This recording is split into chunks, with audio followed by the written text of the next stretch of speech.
Alcohol withdrawal symptoms అంటారు. ఈ alcohol liver మీద అయితే ఎంతైతే డ్యామేజ్ చేస్తుందో అంతే డ్యామేజ్ బ్రెయిన్ కూడా ఎఫెక్ట్ చేస్తుంది అనమాట. అలాంటి వాళ్ళకి we have separate ward, alcohol reduction అంటారు. వాళ్ళు కూడా సపరేట్. ఇది ఎక్కడ లేదు, మళ్ళీ హైదరాబాద్లో ఇక్కడ మాత్రమే ఉంది. ఇది నేను స్టార్ట్ చేపిస్తున్నాను. So please utilise all these services. So if any problems any time we are here for liver care services. Okay, thank you. 2-3 questions ఉన్నాయండి. నేను ఒక సామాన్య మానవుడిలాగా అడుగుతాను, అంటే నార్మల్ కామన్ మ్యాన్ లాగా.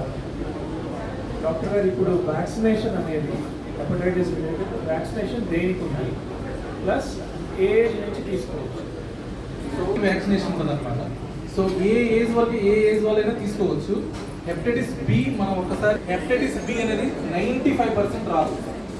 95% మనం ఆ వ్యాక్సినేషన్ తీసుకోలేదనుకోండి, ఎవ్రీబడి ఎట్ రిస్క్ అనమాట.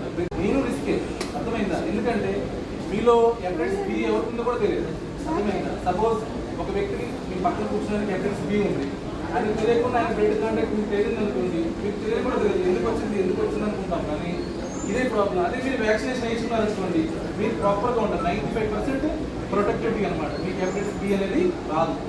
సో చిన్నపిల్లల్లో మనం హెపటైటిస్ ఏ చూస్తూ ఉంటాం. కామన్గా జాండీస్ కానీ ఫీవర్స్ కానీ వస్తుంటాయి.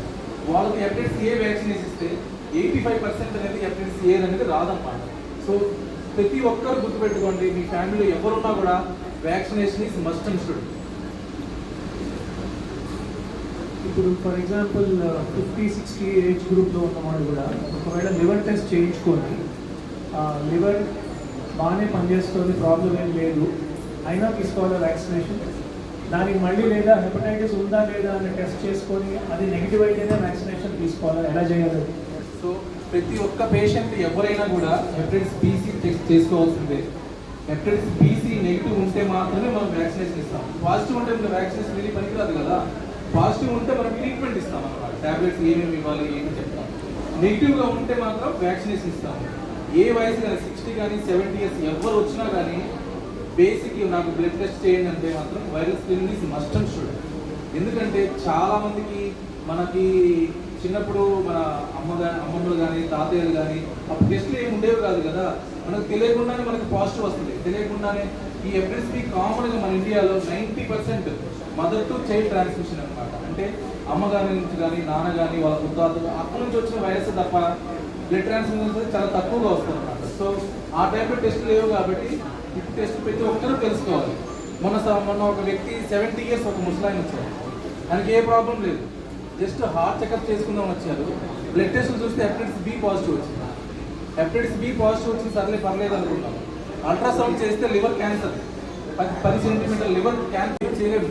ఆయనకి ట్రీట్మెంట్ కూడా ఉండదు. 85 ఇయర్స్ ఆయనకి లివర్ క్యాన్సర్ డెవలప్ అయినప్పుడు చిన్న విషయం ఇది అనమాట. అదే ఆయన 50 ఇయర్స్ అప్పుడు హెపటైటిస్ బి టెస్ట్ చేయించుకుంటే ఇది వచ్చేది కాదు కదా. సో ప్రతి ఒక్కరూ అది అవగాహన చేసుకోవాలన్నమాట. ప్రతి ఒక్కరూ screening is important to prevent cirrhosis, liver cancer. అది ప్రివెంట్ చేయడానికి మాత్రం. ఎవరికైనా క్వశ్చన్స్ ఉన్నాయండి?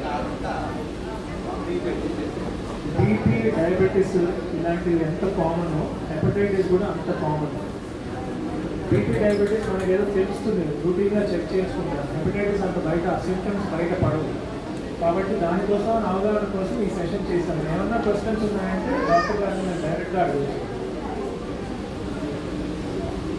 So any problems any time లివర్కి వీఆర్ ఆల్ దేర్ హియర్. ఏ ప్రాబ్లం వచ్చినా థ్యాంక్ యూ.